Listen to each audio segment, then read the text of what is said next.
Hey guys, this is one of my new favorite vegetarian meals and I'm excited to share it with you. It is easy and it is healthy and it is delicious. We're starting with 4 large washed sweet potatoes. I don't want to peel them entirely because I love potato skins, but I do want to remove some of the less desirable blemishes. I used to really not like sweet potatoes, but recently I found out I love them in savory applications. I've just always had them prepared as desserts and it's just really not my cup of tea. I've also learned that sweet potatoes and cumin are just as perfectly matched as peanut butter and jelly, and I've got some of that going on here in this recipe today. I'm discarding the skin scraps and returning the potatoes to the large bowl. I'm adding a glug of extra virgin olive oil, a big pinch of kosher salt, and some freshly cracked black pepper.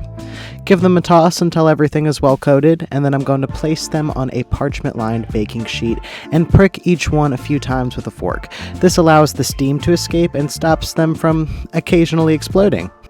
We're going to bake these at 450 degrees Fahrenheit for 45 minutes to an hour or until they're fork tender.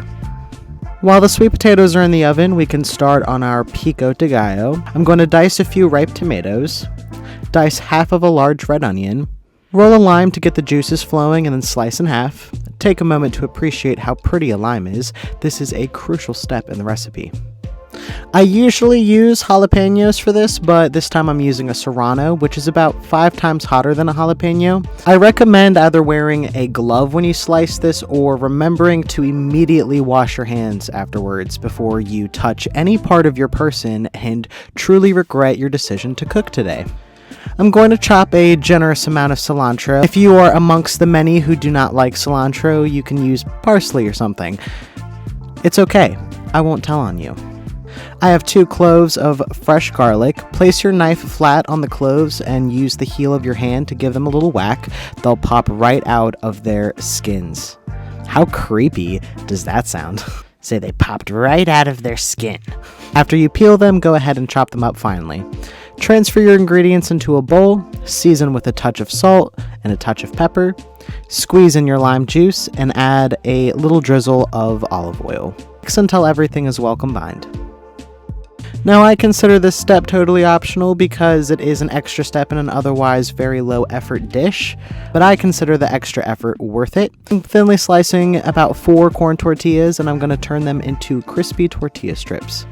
I'm adding about half to 1 inch of neutral oil into a pan on medium-high heat.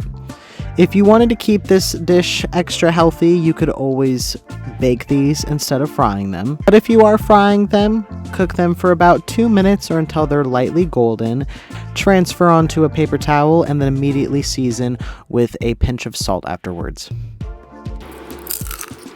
Moving on to the protein component of our dish, we're going to add about a tablespoon of oil into a pan on medium-high heat.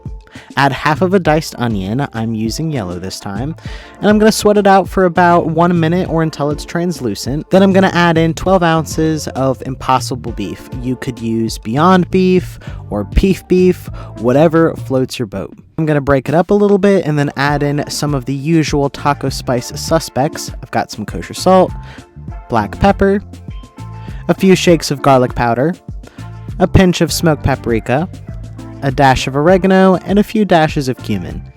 I'm going to toss in a tablespoon of unsalted butter because butter makes everything better.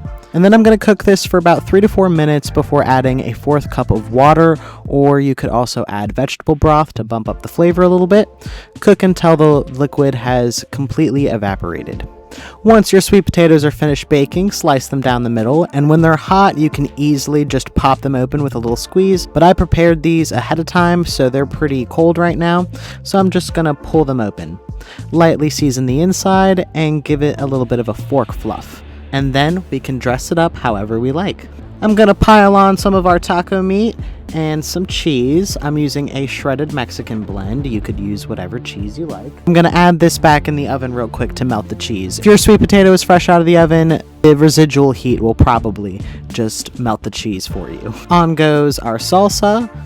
And this is just some chipotle crema. It's mayo, sour cream, chipotles and adobo sauce, and lime juice that have been blended up. I usually already have some kind of chipotle condiment already made on hand because it's definitely one of my favorite condiments. Add some of your crispy tortilla strips, and there you have a beautiful, nutritious, loaded sweet potato.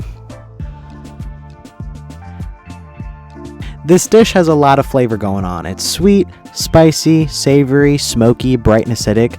The tortilla strips are the perfect addition because without their crispness, I think this entire dish would be just a little too soft. I first made this dish because I wanted a healthier alternative to deep fried hard shell tacos, which is my personal vice. I thought it would be a compromise initially on flavor or satisfaction, but it truly isn't. This is now a dish in regular rotation in my home. I hope you enjoyed this recipe and I hope you enjoyed this video. Thank you so much for watching.